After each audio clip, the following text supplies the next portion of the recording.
আজকে একটা সূত্রপাত হলো। আমরা সবাই তো ভিত্তিপ্রস্তর স্থাপন করি, তারপর হয় না। আশা করি আমার জীবদ্দশায় কেন এই 1 বছরের কতদিন লাগবে, 3 মাস বলছে, 3 মাসের জায়গায় 6 মাস দিন অন্তত। আগামী বৃষ্টির আগে এইটা সম্পূর্ণ হবে, ভালোভাবে তৈরি হবে। আপনারা গ্রামের যারা রয়েছেন তার দেখাশোনা করবেন।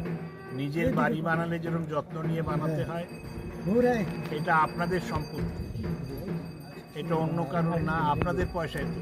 বিধায়ক উন্নয়ন ফান্ড মানে আপনাদের টাকা, জনগণের। একটু যত্ন নেবেন, যদি ওদের সাহায্য লাগে সাহায্য করে দেবেন। ওরা মাটি কাটছে বলছি, আমিও কাটছি, চলো। এটা ভালো করে তৈরি হোক, যাতে আমরা মরে যাব, আমাদের ছেলে পুলে মরে যাবে, আমাদের নাতি